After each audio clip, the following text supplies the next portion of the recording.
Olá, amigos e amigas, Diácono Beto, Paróquia São Miguel Arcanjo, Arquidiocese de Maringá. Que o Pai, o Filho e o Espírito Santo esteja conosco.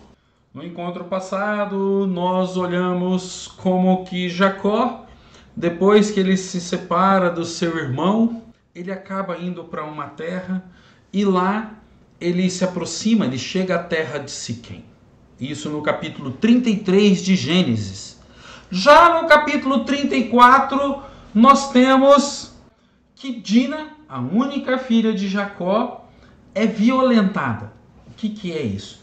Ela, antes do casamento, tem uma relação sexual, consentida ou não, o texto não vai falar nisso, porque a Dina não abre a boca, por Siquém, filho de Emor. Aí a gente tem que entender duas coisas. Existe a cidade de Siquém, Jacó vem na cidade de Siquém, e existe um homem chamado Siquém. Então as cidades eram cidades-estados, então existe o Siquém homem e a cidade chamada Siquém. Então aqui Jacó chega nessa cidade chamada Siquém e o filho do Emor, o rei dessa cidade, ele acaba, quando Dina sai pelo campo, se aproveitando e ali ele acaba tendo uma relação sexual com Dina. Isso daí é tratado como uma violência. No capítulo 34, já no versículo 2, fala que Siquém, filho de Emor, tá, que era príncipe, dormiu com Dina. E fala que o seu coração se inclinou a ela. Isso é bacana. Tá? No versículo 3, diz assim: mas o seu coração inclinou-se por Dina, filha de Jacó. Amou a jovem e falou-lhe ao coração. Olha que bacana. E a Dina também deve ter se namorado com ele. Já no versículo 4, Siquém, o pai de Emor, sabendo que não podia acontecer aquilo, porque a moça tinha que estar protegida, virgemmente, até o casamento. Ele vai até Jacó e fala o seguinte: olha, o que você quer? Te dou o que você quiser, e oferece muita coisa. Então isso nós vamos ter a partir do versículo 5 e vai até o 12, aonde Siquém, junto com o seu pai, vão pedir Dina em casamento e oferecem um pacto entre as duas tribos. Você nos dá as suas mulheres e nós nos damos a sua, vamos ficar todo mundo junto, além de uma quantia vultuosa. O que era comum, você pagar o dote. O noivo pagava o dote para o pai da noiva. Os filhos de Jacó e Jacó respondem que sim. Mas existe um problema, a questão da desonra.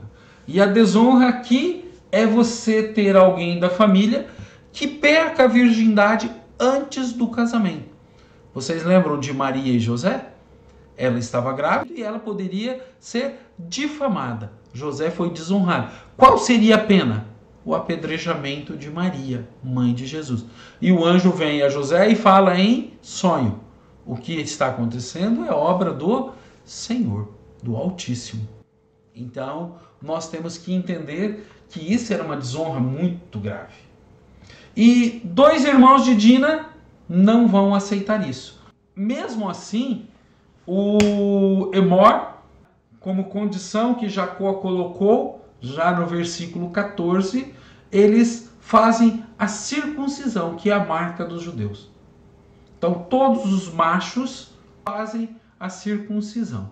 E aí eles vão expulsar os incircuncisos, porque os judeus não podem estar perto dos incircuncisos, e eles têm essa mistura de sangue. Já no versículo 15 a 17, nós temos claramente isso daí. A marca do povo de Deus, a circuncisão. E no versículo 18, Emor aceita isso daí. Circuncidar todos os machos. E Siquém rapidamente fez a circuncisão, pois estava apaixonada por Dina. No versículo 19, vejamos. O jovem não tardou em fazer isso, porque estava enamorado da filha de Jacó. Ora, ele era o mais considerado de toda a família. Ou seja, parece que temos um pacto. E nos versículos 20 a 24 desse capítulo 34, todos da cidade fazem a circuncisão, conforme a gente vê no final do versículo 24, que vai dizer assim: Emor e seu filho Siquém foram ouvidos por todos os que passavam pela porta da cidade, e todos os machos se fizeram circuncidar. Já no versículo 25, a coisa muda. Porque Levi e Simeão, quando do terceiro dia que todos estavam convalescentes, porque você tem que cortar a pele que cobre a cabeça do pênis, e isso era dolorido, principalmente para os adultos, eles estavam convalescentes, se recuperando de tudo isso. E no versículo 25 nós temos: no terceiro dia, quando eles convalesciam, 2 filhos de Jacó, Simeão e Levi, irmãos de Dina, tomaram cada qual sua espada e caminharam sem oposição contra a cidade e mataram todos os machos. Ou seja, não devia ser muita gente. Quando fala que Esaú veio com 400 homens, a gente pode entender isso como um exagerismo, já que aqui 2 mataram todos. E no versículo 26, eles matam Siquém e Emor, tomam Dina de volta e partem de volta para Jacó. Nos versículos 27 a 29, os filhos de Jacó, que investiram sobre os feridos, eles vão pilhar as cidades. Olha que interessante. E como eles matam os homens, eles pegam os bens que cabem aos vitoriosos, chamado de pilhagem. No versículo 27, os filhos de Jacó investiram sobre os feridos e pilharam a cidade, porque tinham desonrado sua irmã. Tomaram suas ovelhas, seus bois e seus jumentos, os que estavam na cidade e os que estavam no campo. Roubaram todos os seus bens, todas as suas crianças e as suas mulheres. Pilharam tudo o que havia nas casas. Ou seja, agiram como numa guerra. E trouxeram mulheres e crianças, essas não lutam, mataram os homens e com isso fizeram o seu povo crescer. E Jacó, do versículo 30, ele vai ter uma reação. Jacó disse a Simeão e Levi: vós me arruinastes, tornando-se odioso aos habitantes da terra, os cananeus e os ferezeus. Tenho poucos homens, eles se reunirão contra mim. Vencer-me-ão e serei aniquilado com minha casa. E os 2, Simeão e Levi, responderam: acaso se trata nossa irmã como uma prostituta? E termina esse capítulo 34. Aí nós temos que olhar algumas coisas. Primeiro, a questão sexual, que era muito rígida da virgindade das mulheres, e elas casavam muito cedo. A partir dos 13 anos, elas já estavam em noivado, com 14, 15, 16 anos casando.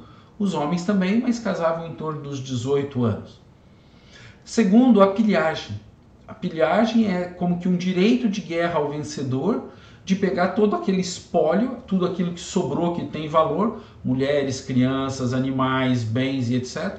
Isso, por exemplo, não aconteceu em Jericó, quando o povo entra na terra prometida, mas aqui eles pilham tudo e com isso se enriquece. E nós temos que ver que a virgindade era muito guardada.